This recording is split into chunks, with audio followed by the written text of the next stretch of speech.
സത്യം സത്യമായി അരുളിയ തിരുവചനം നിത്യസത്യമായി അരുളിയ ദിവ്യവചനം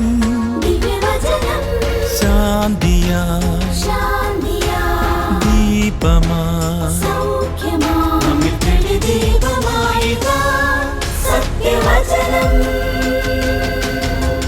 വിടുതലായി രക്ഷയായി സത്യവചനം സത്യം സത്യമാ സത്യം സത്യമാ സത്യം സത്യമാ സത്യം സത്യമാ.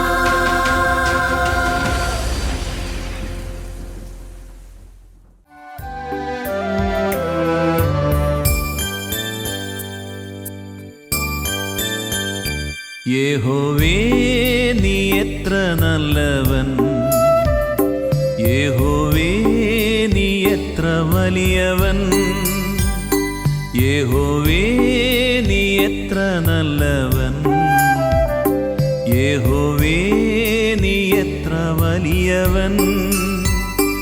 നിന്നെ സ്നേഹിക്കുന്നതും നിന്നെ സേവിക്കുന്നതും എൻ ജീവിത ഭാഗ്യമേ. നിന്നെ സ്നേഹിക്കുന്നതും നിന്നെ സേവിക്കുന്നതും എൻ ജീവിത ഭാഗ്യമേ. യഹോവേ നീ എത്ര നല്ലവൻ, യഹോവേ നീ എത്ര വലിയവൻ, യഹോവേ നീ എത്ര നല്ലവൻ, യഹോവേ നീ എത്ര വലിയവൻ. എൻ ഭാരം ഏറുമ്പോൾ നീ ഭാരം താങ്ങുവാൻ എൻ ചാരേ വന്നെന്നെ ആശ്വസിപ്പിച്ചിടുന്നു. എൻ ഭാരം ഏറുമ്പോൾ നീ ഭാരം താങ്ങുവാൻ എൻ ചാരേ വന്നെന്നെ ആശ്വസിപ്പിച്ചിടുന്നു. യഹോവേ നീ എത്ര നല്ലവൻ, യഹോവേ നീ എത്ര വലിയവൻ, യഹോവേ നീ എത്ര നല്ലവൻ, യഹോവേ നീ എത്ര വലിയവൻ. സത്യസത്യമായി എന്ന ദൈവവചന സന്ദേശത്തിലേക്ക് ഏവർക്കും സ്വാഗതം.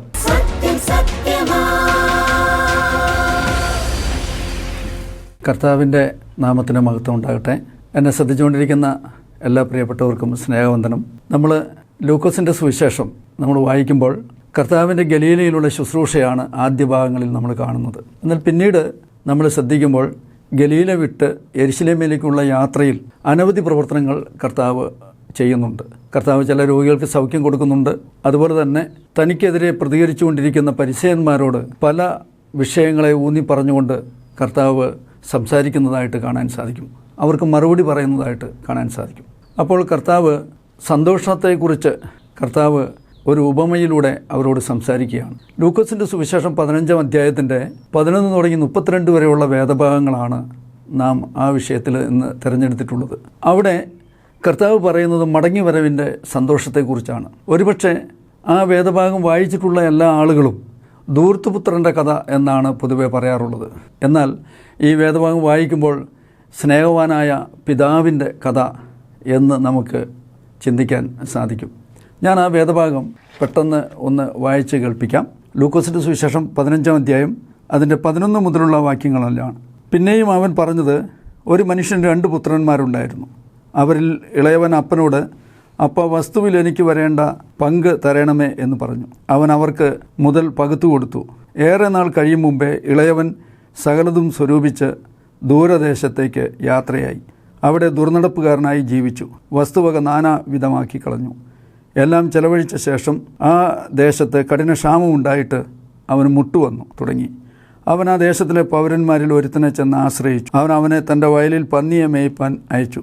പന്നി തിന്നുന്ന വാളവര കൊണ്ട് വയറു നിറയ്ക്കുവാൻ അവൻ ആഗ്രഹിച്ചു. എങ്കിലും ആരും അവന് കൊടുത്തില്ല. അപ്പോൾ സുബോധം വന്നിട്ട് അവൻ, എൻ്റെ അപ്പൻ്റെ എത്ര കൂലിക്കാർ ഭക്ഷണം കഴിച്ച് ശേഷിപ്പിക്കുന്നു, ഞാനോ വിശപ്പ് കൊണ്ട് നശിച്ചു പോകുന്നു. ഞാൻ എഴുന്നേറ്റ് എൻ്റെ അപ്പൻ്റെ അടുക്കൽ ചെന്ന് അപ്പനോട്, അപ്പാ, ഞാൻ സ്വർഗത്തോടും നിന്നോടും പാപം ചെയ്തിരിക്കുന്നു. ഇനി നിൻ്റെ മകൻ എന്ന പേരിന് ഞാൻ യോഗ്യനല്ല. നിൻ്റെ കൂലിക്കാരിൽ ഒരുത്തനെ പോലെ എന്നെ ആക്കണമേ എന്ന് പറഞ്ഞു. അങ്ങനെ അവൻ എഴുന്നേറ്റ് അപ്പൻ്റെ അടുക്കൽ പോയി. ദൂരത്തുനിന്ന് തന്നെ അപ്പൻ അവനെ കണ്ടു. മനസ്സലിഞ്ഞ് ഓടിച്ചെന്ന് അവൻ്റെ കഴുത്തിന് കെട്ടിപ്പിടിച്ച് അവനെ ചുംബിച്ചു. മകൻ അപ്പനോട്, അപ്പാ, ഞാൻ സ്വർഗത്തോടും നിന്നോടും പാപം ചെയ്തിരിക്കുന്നു. ഇനി നിൻ്റെ മകനെന്ന് വിളിക്കപ്പെടുവാൻ യോഗ്യനല്ല എന്ന് പറഞ്ഞു. അപ്പൻ തൻ്റെ ദാസന്മാരോട്, വേഗം മേത്രമായ അങ്കി കൊണ്ടുവന്ന് ഇവനെ ധരിപ്പിപ്പിൻ. ഇവൻ്റെ കൈക്ക് മോതിരവും കാലിന് ചെരുപ്പും ഇടുവിപ്പിൻ. തടിച്ച കാളക്കുട്ടിയെ കൊണ്ടുവന്ന് അറുപ്പിൻ. നാം തിന്ന് ആനന്ദിക്ക. ഈ എൻ്റെ മകൻ മരിച്ചവനായിരുന്നു, വീണ്ടും ജീവിച്ചു, കാണാതെ പോയിരുന്നു, കണ്ടുകിട്ടിയിരിക്കുന്നു എന്ന് പറഞ്ഞു. അങ്ങനെ അവർ ആനന്ദിച്ചു തുടങ്ങി. അവൻ്റെ മൂത്ത മകൻ വയലിൽ ആയിരുന്നു. അവൻ വന്ന് വീടിനോട് അടുത്തപ്പോൾ വാദ്യവും നൃത്തഘോഷവും കേട്ടു. ബാല്യക്കാരിൽ ഒരുത്തനെ വിളിച്ച്, ഇതെന്ത് എന്ന് ചോദിച്ചു.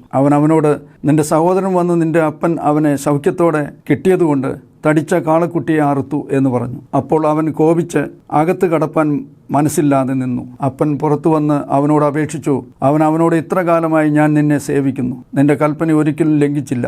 എന്നാൽ എൻ്റെ ചങ്ങാതികളുമായി ആനന്ദിക്കേണ്ടതിന് നീ ഒരിക്കലും എനിക്ക് ഒരാട്ടിൻകുട്ടിയെ തന്നില്ല.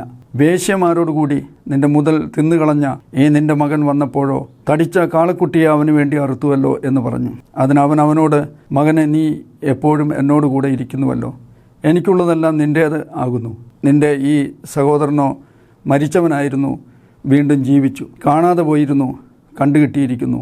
ആകയാൽ ആനന്ദിച്ച് സന്തോഷിക്കേണ്ടത് ആവശ്യമായിരിക്കുന്നു എന്ന് പറഞ്ഞു. കർത്താവ് മടങ്ങിവരവിൻ്റെ സന്തോഷത്തെക്കുറിച്ച് പറയുന്ന ഒരു കഥയാണ് നമ്മൾ വായിച്ചു കേട്ടത്. ഇവിടെ നാം പരിചയപ്പെടുന്ന 3 വ്യക്തികളെ നമുക്ക് കാണാം. ഒരു പിതാവിൻ്റെ 2 പുത്രന്മാർ. അപ്പോൾ ഒരു പിതാവിനെ നമ്മൾ കാണുന്നു, മാത്രമല്ല 2 പുത്രന്മാരെ. അതിൽ ഇളയ മകൻ ആ പിതാവിനോട് ആവശ്യപ്പെടുകയാണ്, തൻ്റെ വിഹിതം തരണം, വസ്തുവിൽ വിഹിതം തരണം എന്ന് ആവശ്യപ്പെടുകയാണ്. നമ്മൾ ഈ കഥയിൽ ആദ്യം പരിചയപ്പെടുന്നത് ആ മനുഷ്യനെയാണ്. അതായത് ഈ പിതാവിൽ നിന്നും സ്വത്ത് ഭാഗം ചെയ്ത് മേടിച്ച് അതുകൊണ്ട് സ്വതന്ത്രനായിട്ട് ജീവിക്കാൻ ആഗ്രഹിക്കുന്ന ആ ഒരു മനുഷ്യനെയാണ് നമ്മൾ പരിചയപ്പെടുന്നത്. ആ മനുഷ്യനെ നമ്മൾ ശ്രദ്ധിച്ചാൽ ഒരു മറുതലിപ്പാണ് ആ മനുഷ്യനിലൂടെ നമുക്ക് കാണാൻ സാധിക്കുന്നത്. അപ്പോൾ ആദ്യം പരിചയപ്പെടുന്ന മനുഷ്യൻ, ആ മനുഷ്യനെ സാധാരണ ധൂർത്തപുത്രൻ എന്നാണ് പറയുന്നത്. എന്നാൽ പിതാവിൻ്റെ അടുക്കൽ നിന്നും സ്വത്ത് വാങ്ങി ദൂരദേശത്തേക്ക് പോകുന്ന ഒരു മനുഷ്യനെയാണ് നമ്മൾ അവിടെ കാണുന്നത്. ഇളയ മകനാണ്. പിതാവ് അവൻ ആവശ്യപ്പെട്ടതനുസരിച്ച് ആ സ്വത്ത് ഭാഗം ചെയ്ത് അവർക്ക് കൊടുത്തു എന്നാണ് നമ്മൾ വായിച്ച ഭാഗത്ത് കാണാൻ സാധിക്കുന്നത്. പിതാവിൽ നിന്ന് സ്വത്ത് വാങ്ങി അത് വിറ്റ് പണമാക്കി വളരെ ദൂരദേശത്തേക്ക് പോയി. ഇതിനെക്കുറിച്ച് ഒരു കവി പാടിയത്, നിലയറ്റ നികളത്തിൻ തള്ളലിൽപ്പെട്ടവൻ തുലയുവാനുള്ള വഴിക്ക് നീങ്ങി എന്നാണ്. ഒരുപക്ഷെ ഈ ഇളയ മകനെ നാം പരിചയപ്പെടുമ്പോൾ അവൻ ഈ സ്വത്തെല്ലാം വാങ്ങി ദൂരദേശത്ത് പോയതിന് ശേഷം വളരെ ധൂർത്തനായിട്ട് ജീവിച്ചു. ചെയ്യാൻ പറ്റുന്ന എല്ലാ തെറ്റുകളും ചെയ്ത് ജീവിച്ചു. ഈ ഭാഗം വായിക്കുമ്പോൾ അതിൻ്റെ അവസാന ഭാഗത്തേക്ക് വരുമ്പോൾ അവൻ്റെ ജ്യേഷ്ഠ സഹോദരൻ അവനെക്കുറിച്ച് പറഞ്ഞത്, ഇവൻ വേശ്യമാരോടുകൂടെ ജീവിച്ചു എന്നാണ്. അപ്പോൾ ഒരു മനുഷ്യൻ പിതാവിൽ നിന്നും സ്വത്ത് വാങ്ങി ദൂരെ പോകുന്ന ആ മനുഷ്യനെ നമ്മൾ ശ്രദ്ധിച്ചാൽ അവൻ എത്രയുമൊക്കെ തെറ്റായ രീതിയിൽ ജീവിക്കാമോ ആ രീതിയിലെല്ലാം അവൻ ജീവിച്ചു. ഇത് ആ മനുഷ്യൻ്റെ മാത്രം സ്ഥിതിയല്ല. ഇത് യഥാർത്ഥത്തിൽ ഇന്ന് ലോകത്തിലുള്ള എല്ലാ മനുഷ്യരെയും ചൂണ്ടിക്കാണിക്കുന്ന ഒരു ഉപമയാണ്, ഒരു കഥയാണ്. ലോകത്തിലെ ഒരു കൂട്ടം ആളുകൾ അവർക്ക് ഇഷ്ടം പോലെ, അവർക്ക് ബോധിച്ചതുപോലെ ജീവിക്കുകയാണ്. അങ്ങനെ പാപം ചെയ്ത് ജീവിക്കുന്ന മനുഷ്യരെയാണ് നമുക്ക് കാണാൻ സാധിക്കുന്നത്. ധൂർത്തപുത്രൻ വളരെ ദൂരെ പോയി തനിക്ക് കിട്ടിയ പണമെല്ലാം തൻ്റെ ചങ്ങാതിമാരോടുകൂടെ അത് മുഴുവൻ നശിപ്പിച്ച് ധൂർത്തടിച്ച് ജീവിച്ച ഒരു മനുഷ്യൻ്റെ ചിത്രമാണ് നമുക്ക് കാണാൻ സാധിക്കുന്നത്. അപ്പോൾ ഈ കഥ നമ്മൾ ശ്രദ്ധിക്കുമ്പോൾ ലോകത്തിലെ മനുഷ്യരും അങ്ങനെ തന്നെയാണ്. മനുഷ്യർ അവർക്ക് ഇഷ്ടം പോലെയാണ് ജീവിക്കുന്നത്. പൊതുവേ മനുഷ്യർ ചിന്തിക്കാറുള്ളത് അവനവന് ബോധിച്ചതുപോലെ ജീവിക്കുന്നതാണ് സ്വാതന്ത്ര്യം എന്നാണ് ആളുകൾ ചിന്തിക്കുന്നത്. അങ്ങനെ ജീവിക്കുകയാണെങ്കിൽ അതിൽ സന്തോഷമുണ്ട് എന്ന് കരുതുന്ന ആളുകളെയാണ് കാണാൻ സാധിക്കുന്നത്. ഈ മനുഷ്യനും അങ്ങനെ തന്നെയാണ്. സ്വത്ത് ഭാഗം ചെയ്ത് അത് വിറ്റ് പണമാക്കി ദൂരത്ത് പോയപ്പോൾ അവന് യാതൊരു അല്ലലും അലച്ചിലുമില്ല. അത് തീരുന്നതുവരെ സുഖേന അവൻ ജീവിച്ചു. എന്താണ് സംഭവിച്ചതെന്നറിയാമോ? ആ സമയത്ത് അവൻ്റെ കൂടെ കൂട്ടുകാർ ധാരാളം ഉണ്ടായിരുന്നു. അവരെല്ലാവരും കൂടി സല്ലപിച്ചു, എല്ലാം ദൂർത്തടിച്ച് അവൻ്റെ ഇഷ്ടമനുസരിച്ച് അങ്ങനെ പോവുകയാണ്. എന്നാൽ ഉടനെ തന്നെ ആ നാട്ടിൽ ക്ഷാമം വരികയും അദ്ദേഹം കൊണ്ടുപോയ വസ്തുവകകളെല്ലാം നശിച്ചു പോവുകയും ചെയ്തു. എല്ലാം തീർന്നു. കൂട്ടുകാരെല്ലാം തന്നെ കൈവിട്ടു. അതാണ് സ്വത്ത് ഭാഗം ചെയ്ത് അത് വാങ്ങി ദൂരത്ത് പോയ മനുഷ്യനിൽ നമ്മൾ കാണാൻ സാധിക്കുന്നത്. ആ പുത്രൻ ആ സമയത്ത് എല്ലാം നഷ്ടമായി കഴിഞ്ഞപ്പോൾ ഭക്ഷണം കഴിക്കാനില്ല, വളരെ വികൃതമായ കഷ്ടപ്പാടിൻ്റെ അവസ്ഥയിൽ എത്തിച്ചേർന്നു. അപ്പോൾ അവൻ ചിന്തിക്കുകയാണ്, ഇനി എങ്ങനെ ഞാൻ ജീവിക്കും? അവൻ ആ നാട്ടിലുള്ള ഒരു വലിയ മനുഷ്യൻ്റെ, പണക്കാരനായ ഒരു മനുഷ്യൻ്റെ അടുക്കൽ ചെന്നിട്ട് ജോലി തേടി ചെല്ലുകയാണ്. അവന് കിട്ടിയ ജോലി എന്താണ് എന്ന് ചോദിച്ചാൽ പന്നികളെ നോക്കുന്ന ജോലിയാണ്. അപ്പോൾ ആ പന്നിയെ നോക്കിയിരിക്കുമ്പോൾ ആ പന്നി കഴിക്കുന്ന ആഹാരം കൂടെ കഴിക്കാൻ ആഗ്രഹിച്ചു. അത്രമാത്രം അവന് കൊണ്ടുപോയ വസ്തുവകകളും അവൻ്റെ പണവും എല്ലാം നശിച്ചു, ഒന്നുമില്ലാത്തവനായി പോയി.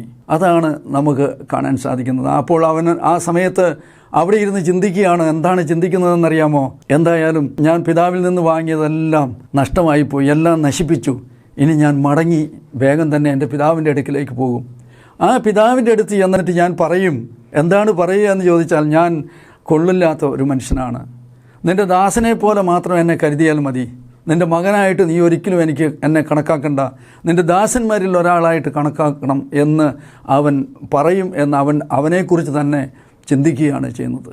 അപ്പോൾ മറുതലിച്ച് പോയ ഈ മനുഷ്യൻ രണ്ടാമത് അവനിൽ സംഭവിക്കുന്ന കാര്യം എന്താണെന്നറിയാമോ? അവനൊരു മടങ്ങി വരവ് ആണ് അവന് സംഭവിക്കുന്നത്, അല്ലെങ്കിൽ അവനൊരു മാനസാന്തരം സംഭവിക്കുകയാണ്.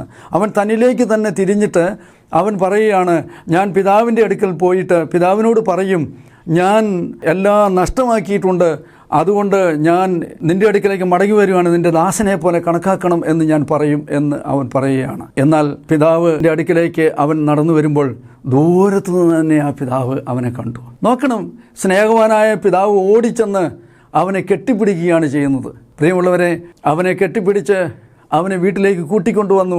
അവനെ വൃത്തിയാക്കി, അവനെ മോതിരം വിടിവിക്കുകയും മനോഹരമായി ചെരുപ്പിടിവിക്കുകയും ഒക്കെ ചെയ്ത് കാളയെയും ആടിനെയും ഒക്കെ അറുത്ത് അവിടെ വളരെ ഉല്ലാസമാണ് അവിടെ ഉണ്ടാകുന്നത്. അപ്പോൾ ഒരു മടങ്ങി വരുന്ന ആ മനുഷ്യനെ സ്വീകരിക്കുന്ന ഒരു പിതാവിനെ നമുക്ക് കാണാൻ സാധിക്കും. അപ്പോൾ ഈ കാര്യം ആ വീട്ടിൽ സംഭവിക്കുമ്പോൾ രണ്ടാമത് നമ്മൾ പരിചയപ്പെടുന്നത് വേറൊരു മനുഷ്യനെയാണ്.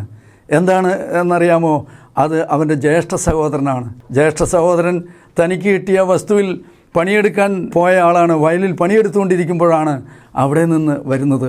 അപ്പോഴാണ് വീട്ടിലത് വലിയ ആഘോഷം നടക്കുന്നത്. അപ്പോൾ ആ ജ്യേഷ്ഠ സഹോദരൻ ചോദിച്ചു, എന്താണ് ഇവിടെ ഈ ആഘോഷത്തിൻ്റെ കാരണം? അന്നേരം ഒരു ദാസന്മാരിൽ ഒരാൾ പറയുകയാണ്, നിൻ്റെ വീട്ടിൽ നിന്ന് ഇറങ്ങിപ്പോയ ആ മനുഷ്യനിതാ, നിൻ്റെ അനുജൻ മടങ്ങി വന്നിട്ടുണ്ട്. അവൻ മടങ്ങി വന്നു, അതിൻ്റെ ആഘോഷമാണ്. പിതാവ് അവനെ സ്നേഹത്തോടെ സ്വീകരിച്ചു, അതിൻ്റെ ആഘോഷമാണ് ഇവിടെ നടക്കുന്നത് എന്ന് പറഞ്ഞു. അവൻ പറഞ്ഞു, ഞാൻ ഈ പിതാവിൻ്റെ കൂടെ വർഷങ്ങളായി ജീവിക്കുന്നു, എനിക്ക് ഒരിക്കൽ പോലും ഒരു ആടിനെ അറുത്ത് ആഹാരം തന്നിട്ടില്ല, ഇങ്ങനെ ഒരു സന്തോഷത്തിൻ്റെ അവസ്ഥ എനിക്ക് ഉണ്ടായിട്ടില്ല എന്ന് പറഞ്ഞ് അവൻ പുറത്തു നിന്നു. ആ സന്തോഷത്തിൽ അവൻ പങ്കുചേരാതെ നിന്നു.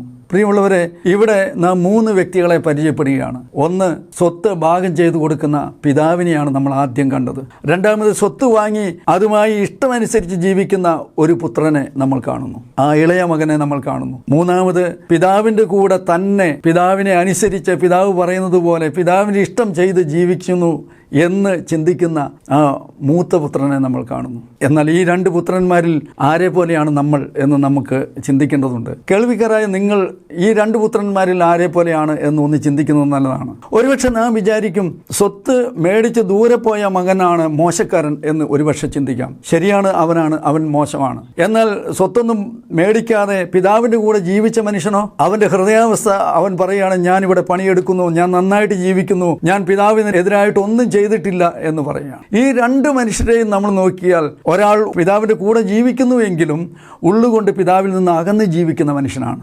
എന്നാൽ ഒരു മനുഷ്യൻ തൻ്റെ സ്വത്തെല്ലാം വാങ്ങി ഉള്ളുകൊണ്ടും പുറം കൊണ്ടും പിതാവിൽ നിന്ന് അകന്നുപോയ മനുഷ്യനാണ്. എന്നാൽ ഈ അകന്നുപോയ ആ ഇളയ പുത്രനെ ചേർത്ത് പിടിക്കുന്ന ഒരു പിതാവിനെയാണ് നമുക്ക് കാണാൻ സാധിക്കുന്നത്. പ്രിയമുള്ളവരെ, ഈ കഥ മടങ്ങിവരവിൻ്റെ ഒരു സന്തോഷമാണ് വ്യാഖ്യാനിക്കുന്നത്. ഈ കഥയിൽ നമ്മൾ കാണുന്നത് എല്ലാം നഷ്ടമാക്കി തിരികെ മാനസാന്തരപ്പെട്ട് മടങ്ങി വരുമ്പോൾ സ്വീകരിക്കുന്ന ഒരു പിതാവിനെ നമുക്ക് പരിചയപ്പെടുത്തി തരികയാണ്. ഇതുപോലെ നമുക്ക് ഒരു സ്വർഗീയ പിതാവുണ്ട്. അത് പിതാവായ ദൈവമാണ്. പിതാവായ ദൈവം നമ്മളെ സ്നേഹിച്ചിട്ട് എന്ത് ചെയ്തത് എന്ന് ചോദിച്ചാൽ, ധൂർത്തുപുത്രനെ പോലെ അല്ലെങ്കിൽ എല്ലാം വിറ്റ് പണമാക്കി ദൂരദേശത്ത് പോയ ഈ മകനെ പോലെ തന്നെ നമ്മളും ദൈവത്തിൽ നിന്ന് അകന്ന് വളരെ വളരെ ദൂരെ ജീവിക്കുകയായിരുന്നു. ഇഷ്ടം പോലെ തോന്നിയതുപോലെ എന്തും ചെയ്ത് ജീവിച്ച മനുഷ്യരാണ് നമ്മൾ.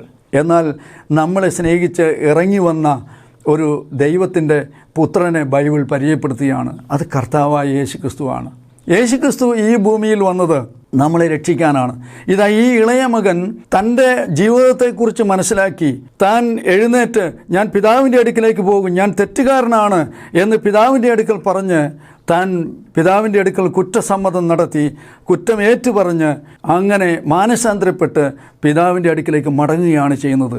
ഇതുപോലെ പാപികളായ മനുഷ്യരോട് കർത്താവ് ഇന്ന് ആവശ്യപ്പെടുന്നത് തെറ്റുകുറ്റങ്ങൾ ഏറ്റുപറഞ്ഞ് കർത്താവിൻ്റെ അടുക്കിലേക്ക് ചെല്ലുമ്പോൾ പാപിയെ രക്ഷിക്കാൻ നമുക്ക് വേണ്ടി നിൽക്കുന്ന യേശുക്രിസ്തുവിനെ നമുക്ക് കാണാൻ സാധിക്കും. പ്രിയമുള്ളവരെ, എന്നെ കേൾക്കുന്ന നിങ്ങൾക്ക് ഒരു മാനസാന്തരം ആവശ്യമാണ്.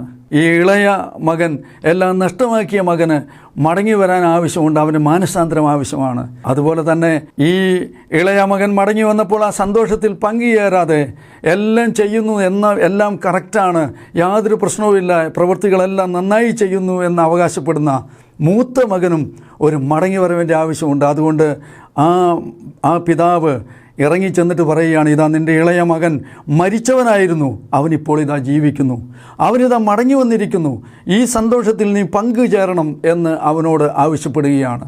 പ്രിയമുള്ളവരെ, ഒരുപക്ഷെ നഷ്ടപ്പെട്ടു പോയ എല്ലാ സ്വത്തും അനാഥമാക്കി പിതാവിൽ നിന്ന് അകന്നു പോയ ഒരു പുത്രനെ പോലെ ആയിരിക്കാം കേൾവിക്കാരായ നമ്മളിൽ ചില ആളുകൾ. വേറെ ചില ആളുകൾ പിതാവിനെ അനുസരിക്കുന്നു, ദൈവത്തെ അനുസരിക്കുന്നു എന്ന അർത്ഥത്തിൽ ജീവിക്കുന്നവരായിരിക്കാം. പക്ഷേ രണ്ടു കൂട്ടം ആളുകളോടും പിതാവ് ആവശ്യപ്പെടുകയാണ്, മടങ്ങി വരണം എന്നാണ് പിതാവ് ആവശ്യപ്പെടുന്നത്. മടങ്ങി വരവിൻ്റെ സന്തോഷമാണ് നമുക്കിവിടെ കാണാൻ സാധിക്കുന്നത്.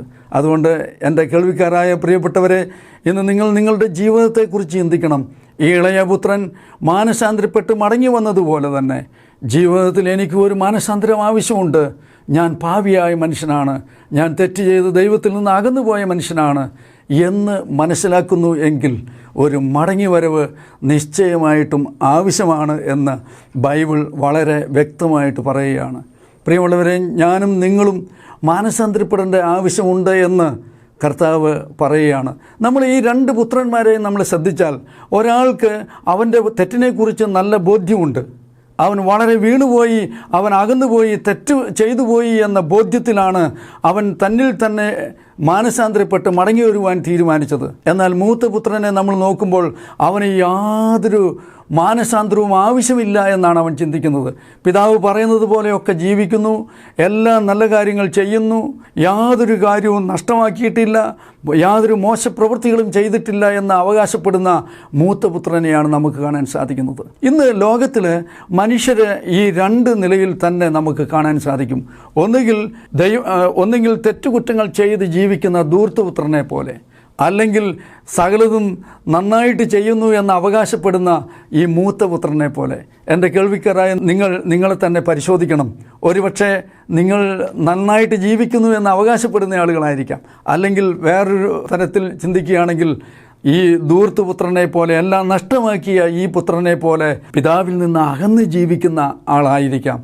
എങ്ങനെയാണെങ്കിലും പിതാവ് ആവശ്യപ്പെടുന്നത് ഇന്ന് നമ്മുടെ ജീവിതത്തിലേക്ക് മടങ്ങി വരണം, സന്തോഷത്തിലേക്ക് മടങ്ങി വരണം എന്നാണ്.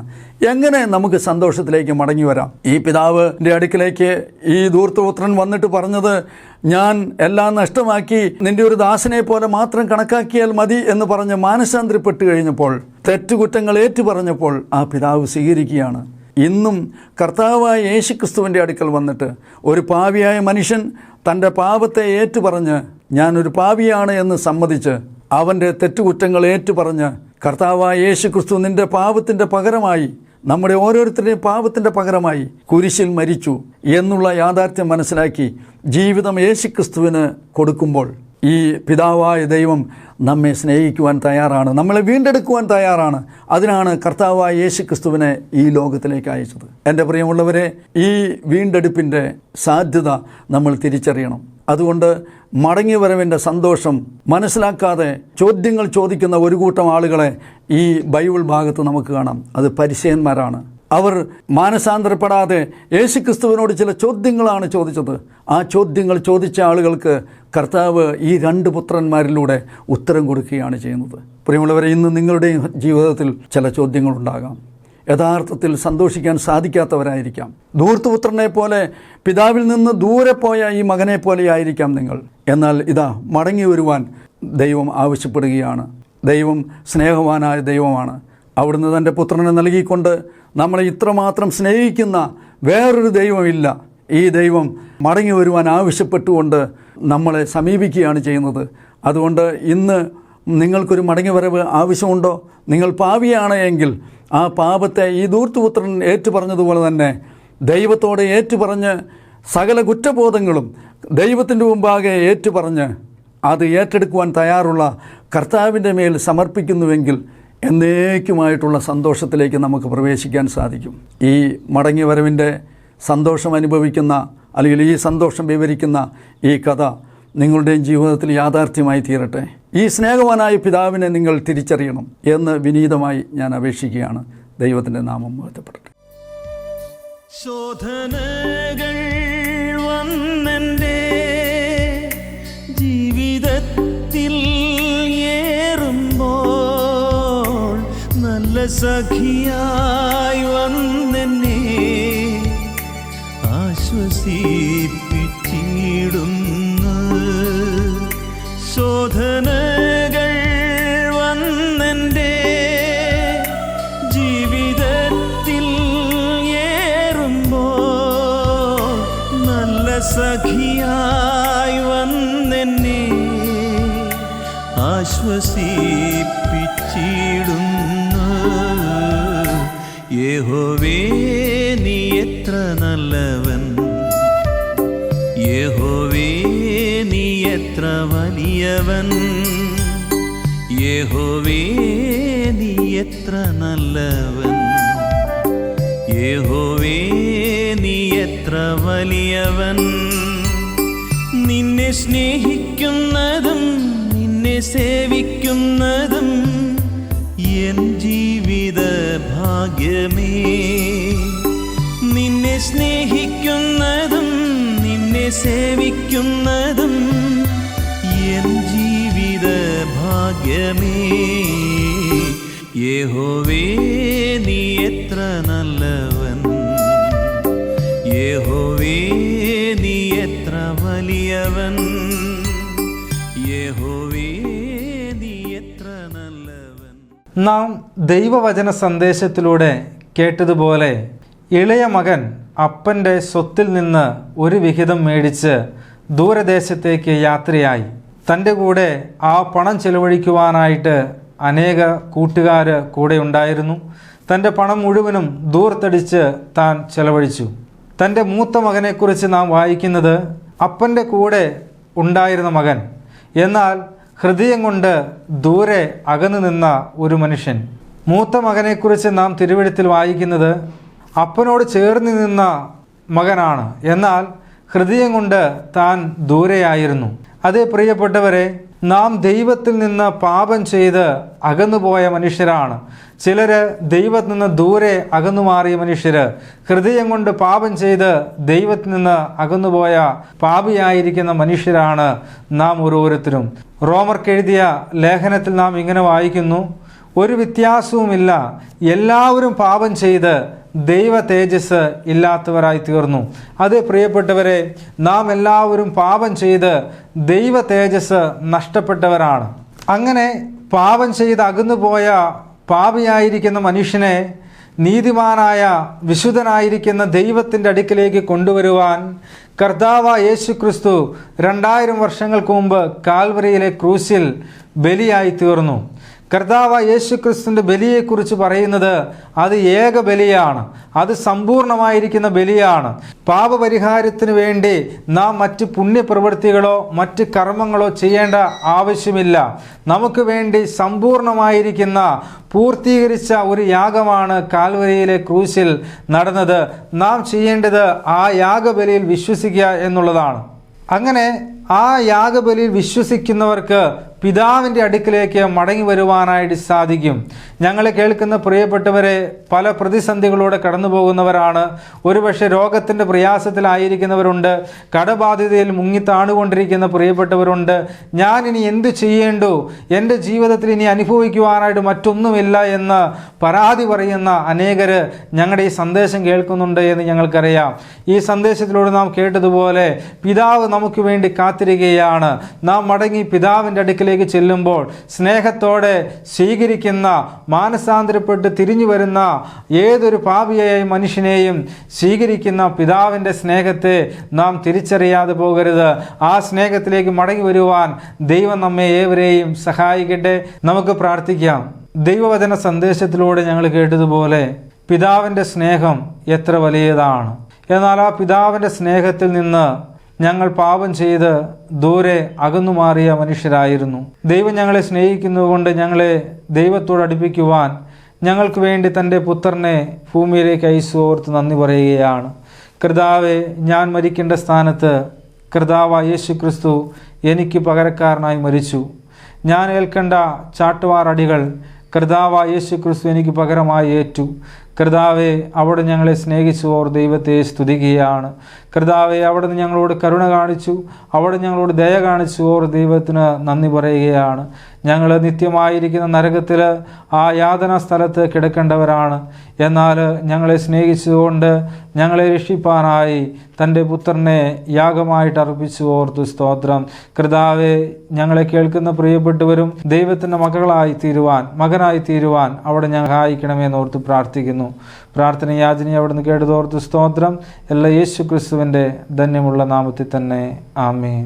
ദൈവവചന സന്ദേശം നിങ്ങൾക്കൊരു അനുഗ്രഹമായി എന്ന് ഞങ്ങൾ വിശ്വസിക്കുന്നു. നിങ്ങളുടെ വിലപ്പെട്ട നിർദ്ദേശങ്ങളും അഭിപ്രായങ്ങളും പ്രാർത്ഥനാവശ്യങ്ങളും ഞങ്ങളെ അറിയിച്ചാലും ഞങ്ങൾ നിങ്ങൾക്ക് വേണ്ടി പ്രാർത്ഥിക്കുന്നതായിരിക്കും. ഞങ്ങളുമായി ബന്ധപ്പെടേണ്ട വിലാസം Agape gospel ministries 126 Maithri Nagar, Ashramam, Kollam. Email ID satyasathyamai@gmail.com. Phone number 8136936648. Bible സംബന്ധമായ നിങ്ങളുടെ ചോദ്യങ്ങളും സംശയങ്ങളും ഞങ്ങളുടെ വാട്സപ്പ് നമ്പർ മുഖേന ഞങ്ങളെ അറിയിച്ചാലും ഞങ്ങൾ നിങ്ങൾക്ക് ഉത്തരം നൽകുന്നതായിരിക്കും. ഈ പ്രോഗ്രാമിന്റെ മറ്റു സന്ദേശങ്ങളും പാട്ടുകളും കേൾക്കുന്നതിനായി സത്യസത്യമായി എന്ന യൂട്യൂബ് ചാനലും സത്യസത്യമായി എന്ന ഫേസ്ബുക്ക് പേജും സന്ദർശിച്ചാലും ദൈവം നമ്മെ ധാരാളം അനുഗ്രഹിക്കുമാറാകട്ടെ. സത്യം സത്യമാ.